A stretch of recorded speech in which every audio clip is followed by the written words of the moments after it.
Hi everyone, I'm Natasha. I'm a flower grower and florist. I'm currently converting all my growing spaces to be ecological, native plant, wildlife friendly gardens. So I'm in year 2 of doing this in 3 different spaces. Right now I'm in my home garden, and if you haven't done so yet, I recommend going to last year's videos to see what it looked like, and I will be giving updates now on how everything's doing and what my latest plans are and how things are going. So let's go take a look. So starting from my patio, I have some beautiful plants that I bought and got for free that are waiting to go in. I'm so behind on everything. You'll see all along my path I have the plants that I winter sowed, and it's a whole grow up happening on my path. Not ideal, but what can you do? When you're a bit ambitious and want to get hundreds of plants in, you can fall behind. So the layout of this is, this area closest to the patio is where we have a couple of downspouts, so it's a bit more of a wet garden. It gets dappled shade and then some full shade, so it's kind of forest floor type of area, and I really believe strongly in planting for the type of area you have so that you don't have to amend the conditions when you're dealing with native plants. It's the best to be able to get them in the ground and then water them at first to help them start to grow. But after that, you really want them to be able to thrive where they are. It shouldn't be a situation where you're trying to make things work that don't work. And that is what I didn't like as much about growing traditional cut flowers that weren't native, because it was just taking so much water, so much soil amendment to grow zinnias and dahlias. And I still do grow them, but I just don't want to concentrate on that. It doesn't feel right, and native plants are just so much more rewarding, in my opinion. So I just have some nice things to show you, like this tall meadow rue. This is quickly becoming one of my favorites. This is only its second year, and so I'm not ready to cut from it, but I know that it's going to be an amazing cut flower, and if it keeps growing and spreading the way it has, it is going to be just fabulous for me in my floral designs. I like to let things get big and full before I take a stem or two, so I don't feel like I'm affecting the plant when I do that. What you see it doing here is actually growing onto this pokeberry, which is another of my favorite native plants. The pokeberry is just starting to bud up, so it's going to get some nice arching stems of white flowers followed by berry. All through the garden, in every area, I have these woolly violets. Those are those green leaves. That's my main ground cover here that volunteered itself and is just fabulous. I'll just show you. It's over here and here, all through there. That's native woolly violet. You can do different things. I'm trying areas of wild strawberry and various other plants maybe we'll come across on this tour that are great ground covers.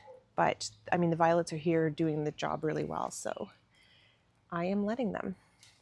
There is a lot of annual fleabane happening, which is just lovely. I just let it grow everywhere. There was Philadelphia fleabane, which is the first one to bloom out of the 2 native fleabanes. There might be more, but the 2 that I have. So this is, Philadelphia is finished now, and then we move on to the annual.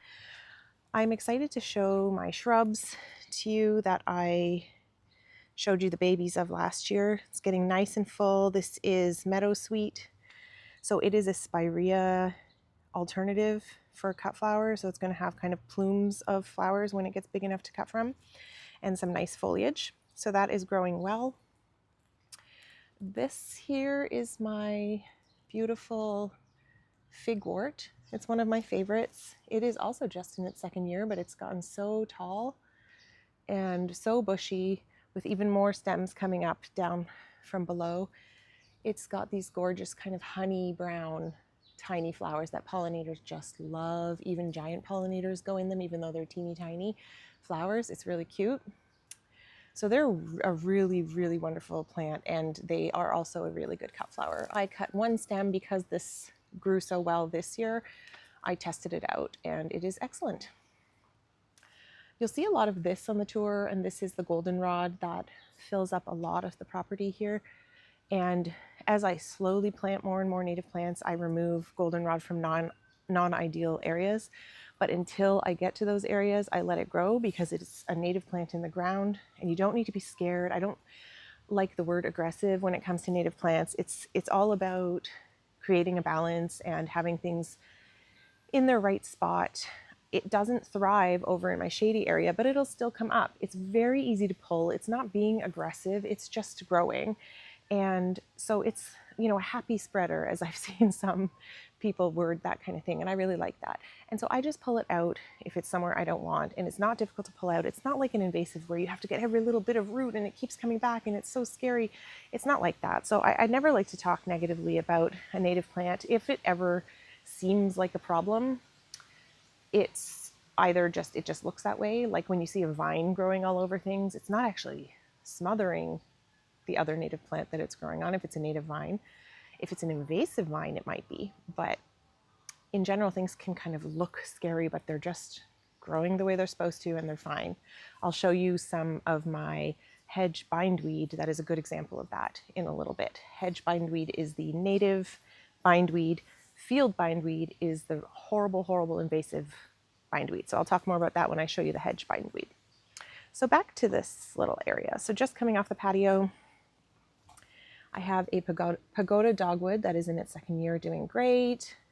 These beautiful leaves are from that tall meadow rue that I showed you. You can see my downspout there. That is creating a nice wet area for these plants. This is my tall anemone, thimbleweed, anemone virginiana. Some of them only flower like that, and then some of them flower like this. So it's nice having the mix, but this one is beautiful for cutting. They both are. And then they're called thimbleweed because their seed head afterwards looks like that, like a thimble. We've got a cute situation happening here with my favorite cucumber vine growing like onto the thimbleweed with its little tendrils and pulling it up onto this ladder trellis that I have going. So I really like that combination. And again, that vine is not hurting the thimbleweed. It is just attaching to it and it's helping it grow. It's completely fine like that. And I think it looks really cute in the garden. This is some aster. There's a lot of this, just like the goldenrod, in the garden that I'm gonna let thrive. This whole area does have a lot, like right against the fence, that's pellitory, which is one of those, in quotations, weed native plants. It just shows up. It's just small and subtle. People might pull it in a traditional garden, but I really like it here. It is a native plant that is a host to some butterflies and moths, and I have seen them in my yard. I can't remember which ones they are at this moment, but when I saw one of those butterflies or moths, I looked it up and this is their host plant. So I'm so happy to have it and provide that for those pollinators. In this area, I also have some ephemerals that you can't see now, and some things like false lily of the valley, which is the native plant. It's not like the invasive lily of the valley. False lily of the valley, and false Solomon seal, which is another native one. But they're just in their second year, but still not even close to blooming, and you can't really see them now, but that's all in this kind of shady area. There's also this Virginia water leaf that is done blooming now, but that's its little seed head. Got quite a bit of that. So that's a great area. And over here, more Virginia water leaf. Oh, you can see my baby Jack in the Pulpit seedlings. So that's fun. There's an ostrich fern. And then I showed you some of these already. Some of the thimbleweed that is finished flowering. I'm not going to touch it because it's got a little spider web on it. I did have some golden Alexanders this year, and they're done flowering now, and I had them next to a wild geranium because it's a really nice color combination, the purple wild geranium and the yellow golden Alexanders. This is invasive Dame's rocket that you see everywhere. I just have that tiny little one. They're normally like 3 or 4 feet tall and huge and bushy, but I've been conquering them in this area, but they're very hard to get rid of. That's an example of one that if you don't get every little bit of root, it keeps coming back. So that's what I'm dealing with that. If you follow these big leaves here, it's a vine that is more of that native cucumber vine. and I'm just trying to get it to grow up the ladder. It's kind of going where it wants. I have a witch hazel that I planted last year that really struggled in the drought last year, but now it has come back, and so I think it'll be fine. So I think that in a few years that'll be a nice tree, nice sized tree. Over here beside that fun figwort is spikenard, which is not going to bloom this year, but it's its second year and hopefully next year it will bloom. It's got some great leaf action all through here. And then peeking out is one of my favorites. This is white avens. I absolutely love this guy. I only have the one, so I'm going to try to spread that a little bit because we do have an invasive yellow avens problem in this garden. I keep pulling them out, but they're very difficult. So I really want the white to take over and not have the yellow anymore. This, you can recognize this gorgeous leaf again. This is another meadow rue, but this one is short and it's early meadow rue. It's done flowering. It was quite early. Very beautiful, similar flowers to the tall meadow rue, but earlier and shorter. Peeking out of the violets, this is a cardinal flower, and I dotted a few of them throughout. I think that's another one there. I think I have some great blue lobelia as well.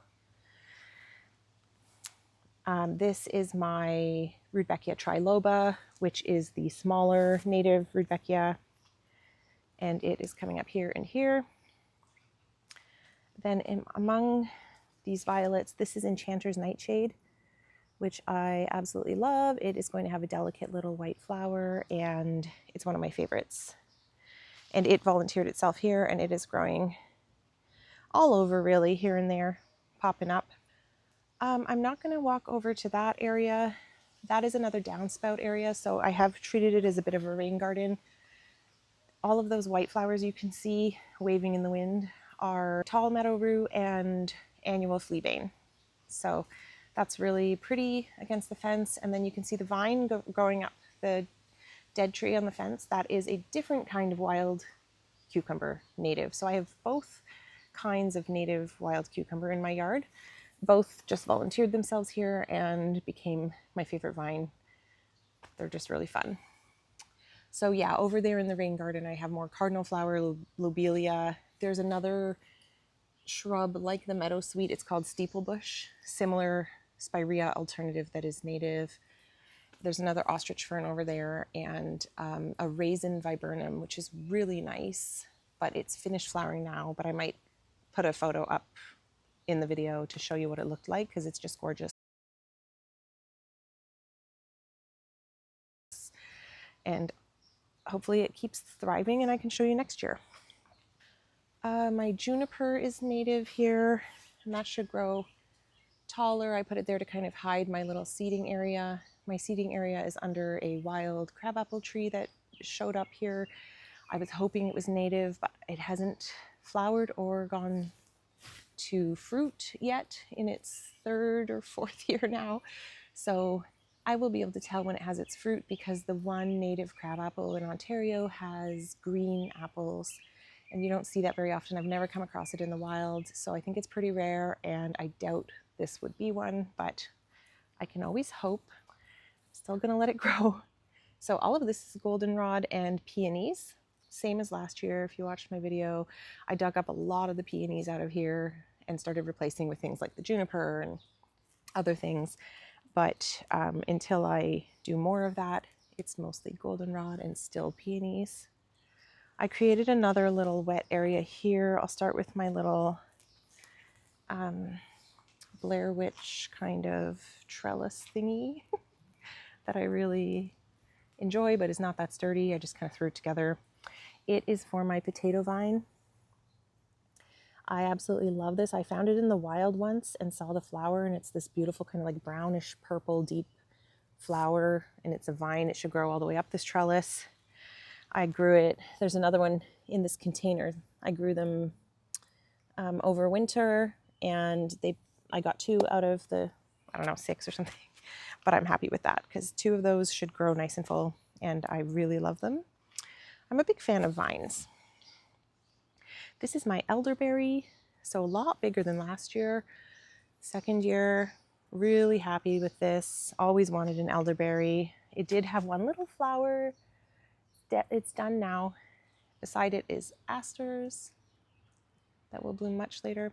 But yeah, the elderberry should keep getting really big, and edible berries, beautiful flowers. That's just a perfect shrub.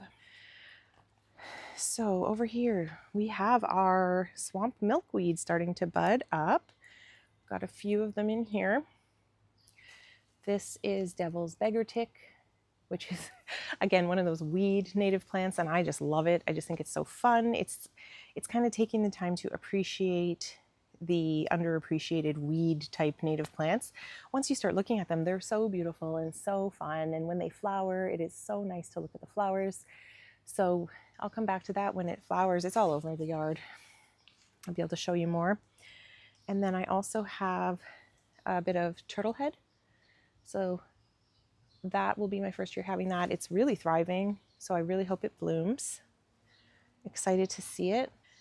Over here, I always, in a lot of my videos, talk about my thicket because it's just my favorite thing ever, because it's this, it started with 1 or 2 small native snowberry plants, and it's now just a whole bunch, and it's just the favorite thing for wildlife in my garden. So I just really love it. It's such a good cut flower, and I can cut from it, and it's never really affected the thicket. The thicket keeps growing and growing and growing. Snowberry has these adorable tiny pink flowers at this time, sage green leaves, and again, like the figwort, really big bumblebees like these tiny flowers, so it's really cute to see. There's a little spider web there. I don't know if you can see that. Tiny, tiny spider. Yeah, and then it gets really white berries that are loved by the birds in late fall into winter. And I like to cut some of them as well, but I leave a ton for the birds, and the birds just hang out here all fall and into the winter. So great little native thicket. Okay, oh, a viburnum down here. This is another one I planted last year during the drought, and it really suffered. It's really coming back, so you can see it's gonna grow into a nice full shrub in the years coming up. Over here, here's some native strawberry that I'm letting spread as a ground cover, and Virginia creeper. So the Virginia creeper has the 5 leaves. The strawberry you would recognize, I think everyone recognizes strawberry. Virginia creeper's all in here and all in there. And that is great because as I talked about last year, I was hoping it would grow up the shed, workshop studio space, and it is. That's it right there, growing up to replace the invasive English ivy that I've been pulling off. So that is really great, because when you want something to happen, it doesn't always happen, and that did happen. So pretty pleased with my Virginia creeper. I've always wanted some, and I have a ton now in this garden, and that just makes me happy. This is a pin cherry, which again, I think is one of those underappreciated native trees. It gets gorgeous berries. I used them in a wedding last year, an all native plant wedding I did design for, and the berries were these bright red, beautiful berries. So I'm very excited for this pin cherry. This is my foxglove beard tongue that I have all over. This is just thriving. So, and I've been cutting from this too. Not so much these ones because they weren't much bigger than this, but I have some areas where they were just huge. So I've been able to cut from them really nicely and leave a lot as well. They were very easy to grow. Oh, little pollinator in one. They were very easy to grow, and this is just their 2nd year, and they're already just really prolific. I don't think there's much else here. Over against the fence, that yellow flowering shrub is bush honeysuckle. So it's one of the 2 native honeysuckles in Ontario. The other one is fly honeysuckle, which I've actually never seen. Oh, I did see once in the wild, but it's not as common. And there is so much invasive honeysuckle out in the wild. So you probably mostly see that, but there are 2 native ones. So if you ever get a chance to plant them, that would be great. This non-native clematis is the one with really delicate leaves, and I love it. It's great for cutting, but then I have some native things growing on it, so I'm letting them do that. So we have some native grape next to some native hedge bindweed, and this is the hedge bindweed. It's got bigger flowers than field bindweed, and it does not grow to the point where you can't pull it and you can't manage it. So it's not something to panic over if you find it in your yard. If it's this kind of bindweed, field bindweed, you'll recognize immediately. It's got much smaller leaves, much smaller flowers, and it forms mats, and it's just it is taking over everything. But this native one is part of the ecosystem, and I can tell that it's completely behaving differently from the invasive one. But yeah, so I'm letting the grape and the bindweed grow up this trellis as well, because to me they're more important than the non-native clematis, and I'm just going to see what happens. And I love the grape growing different directions in this area. I am happy for it to do what it wants to do. So heading over here, I've got some great little native plant babies. Then I have my dahlia crates, which are doing just fine. And in this area, I had some cut leaf toothwort, which is an ephemeral, so it is gone now, you can't see it. And in its place, we've got asters that are clearly spreading from what they were last year, which is excellent. I would love to have a ton of asters here. I don't remember which kind I have in this garden because they just volunteered themselves here. And I have a lot of different asters in a lot of the different areas that I grow, so we'll just see what those are. I always forget the name of this. Oh, Culver's root. Yes, I have some Culver's root. I have been waiting for so long for this. Well, okay, I say that, but I've been waiting just as long as the other things I'm growing. This is its second year. I just feel like I've been waiting a really long time because I've actually never seen its flower in anyone's garden or in the wild. So I feel like with all the other plants I'm growing, I've seen them somewhere, so I know what I'm getting. This one, I feel like I'm waiting longer because I've just never seen it. So I'm very excited for it to finally bloom, which I think it will this year. Down there, I have a chokecherry, and it's kind of still small, and I was hoping it would be bigger this year because in the wild, it grows really well and easily. But, you know, I'll just wait. I hope it does because I love chokecherry. Definitely one of my favorites. I don't know if I'm saying that a lot about everything being my favorite, but I mean it each time. This is ragweed, I believe. So I know if you have an allergy to pollen, that might not be ideal. I have just a little bit in this yard. I'm not going to let it be, like I wouldn't let it be a yard of ragweed because I feel like that might not be nice for neighbors who have allergies, but just a tiny little bit. It is a native plant. So I'm going to let a little bit grow. I have a black chokeberry, so different from chokecherry, which I just showed you. This is chokeberry, and yeah, it's got its little berries forming. It's doing well. It's going to grow nice and tall in this corner. Just one more thing to kind of be able to show you is the native black raspberries that are berrying up in there. That whole area is kind of a raspberry thicket, and it's stretching out a little bit from there, and I really love to have it, and I can't really access it. I don't really have a path to it, so I kind of think of it as being for the raccoons to come and eat, and the skunks. So there are just a few things. Last night I saw a possum, an adorable opossum in the yard, and it's, you know, eating the ticks. I've never found a tick here, luckily, but maybe it's because I have opossums. So down there I have blue vervain, and that is spreading a little bit. It flowered in its first year, which I always love. I think it's going to do just fine in that area. I have another elderberry actually in bloom if you look at those white flowers. So that's another elderberry that'll fill out that area. There is also an obedient plant down there, which is known for being quite a good grower, like a good spreader. But for me, it's still small. We'll see what happens. I really hope it starts to spread. But I did buy some of those plants I showed you on the patio actually were more obedient plants, so I'll be all right. I have another little area over here, more Culver's root. my little watering dish for, I see a lot of wasps drinking out of that, and I know wildlife always comes to it too. The opossum, the skunks, the raccoons that all live around here. This area, nothing to see right now, but there is some fun stuff in here like world milkweed, which is a different kind of milkweed you don't see as often as common milkweed, and a lot of mountain mint, which is one of my favorites. Smells so good, and it's a really great cut flower.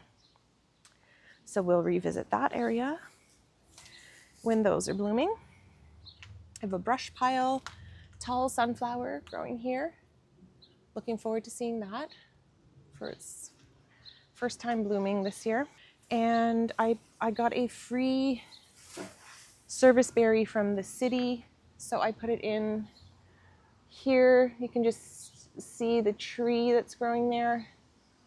So that'll be, you know, this will be the service berry area soon, in a few years, instead of a goldenrod and stinging nettle, non-native stinging nettle area. I wanted to also just quickly show you, I've had a lot of milkweed look like this, which means I think it has a disease, like a bacteria that can be passed from plant to plant by leafhopper insects. So I've been pulling it out when it looks like this, and the rest that I'm leaving looks healthy. So hopefully I can contain the spread of that. I'll just quickly show you the alley garden. This is one of my favorite gardens. It's still part of my home garden, but it really is one of my favorites because it's so small. It's so contained, like it's just a couple feet wide. And so I just feel like it's so manageable. It gets such good sun here. And so it's turned into one of my favorite gardens, which is really fun. And yeah, things are growing really well here. So I have some native switchgrass, and I haven't been showing you a lot of grasses because I do plant them, but then in other areas they're not coming up as well. But this area is just, it really was great for this switchgrass. I love switchgrass. This is the native echinacea called Echinacea pallida. So it should bloom this year. I had it in another area that I was at today, and it actually was budding up, so it could bloom second year. Fleabane, this is smooth blue aster, I believe. Happy to have some blue asters because I have a lot of white ones. Then we have more of the foxglove beard tongue. See how beautiful it is? You can tell that it would be a good cut flower. And then this is anise hyssop. It bloomed in its first year, and this year it's not coming back as strong. So that is kind of a reversal of what normally happens. Then we've got our cucumber vine that last year grew all over the fence, so I think it will do that again this year, and it's just getting started. More beard tongue, more of the, I think this is false sunflower. Oxeye false sunflower, I believe, from Northern Wildflowers seeds. But I need to wait for that to bloom to remember. I don't keep the best records when it comes to what I'm growing, so that's not always good. There's another one. And I think that is everything here. I just love how the vine kind of holds the goldenrod back against the fence because it is an alley garden, and so I want it to just stay within the 2 feet that I'm growing, and I find that the vine helps with that, and I just think that's really cute. So that's everything that I wanted to show you. I love just kind of, I sit in my chair, and this is my little secret garden area. Can't see anything really. There's no windows that face me except my own house, which I don't mind. But I just feel like this is a really private kind of area, and I'm surrounded by goldenrod, and I just love it. I do need to be careful though, because with all my brush piles, I'm not really sure where the opossum hangs out, and I don't want to bother it by hanging out too much with it. But at the same time, I really love this sitting area. And then finally, the last area, I'm back where I started on the patio facing out, because I realized I went to the left, but to the right, there's just a few things to show you, like my doll's eyes, which is such a nice native plant. in the spring, and then each plant just has a single fluffy flower, and then it turns into berries. These will be white berries with a black dot in them, so that's why they're called doll's eyes. And I just really love that plant. So I was really glad to be able to find that in a native plant nursery and get it in, and it is doing well. Then that's a lot of beggar's tick all around it, which is, as I explained, it's kind of like that weed native plant, but it is keeping all the invasives down, keeping unwanted things down. So I'm really happy to have it, and it does flower. It is kind of cute, understated flower. This, just real quick, is my homemade peat-free potting soil that I'm using coconut coir and a few other things. It's really great not to use peat because peats form our wetlands, and we do not need to be cutting chunks of peat out of the ground. It's just devastating. Over here I have a sedge. I don't have a lot of sedges, but some of the plants in pots right now are sedges, so I will be able to put a lot more in. But very excited to have sedge because you want to cover all the bases: sedges, grasses, rushes, trees, shrubs, vines, you know, to have a real big range of biodiversity. That's what I'm going for. So I like to try to make sure I have a whole bunch of different types of plants, some Virginia creeper over here as well. And then this is the other black-eyed Susan, the more common one, Rudbeckia hirta. That is all in here. And this whole area used to be invasive lily of the valley. Once I pulled it out, all those cute little devil's beggar ticks started to come up. The Rudbeckia hirta started to come up. And then I also just really love this other weed kind of native plant, clearleaf. It's got these like rubbery kind of, they're not really rubbery, but they're clear. Like it's like they're full of water, and it's really nice. So they have filled out this area really well, and they're keeping down some invasive daylilies and the lily of the valley. So I'm very appreciative of that. And I think that's all I will show you, because I don't want to wander in there. But I just didn't want to not show you my clearleaf. It gets a very gorgeous flower, in my opinion. Again, understated, but I will show you the details for you to appreciate once it is blooming. So that is everything that I have to show you today. I hope you enjoyed it. And the other two spaces I have are a more traditional flower farm that I am kind of rewilding. And so it's a bigger space, a lot of just kind of meadow wildflowers. That'll be really great. I can't wait to show you that. I just have to get some of the clover under control there because that's all you see at this point. And then my other garden is a more landscaped, kind of proper looking, in some people's opinion, cutting garden that we are completely putting native plants into. So it is also being transformed. So stay tuned for those update videos as well. I will show you those gardens and how they're doing in their second years.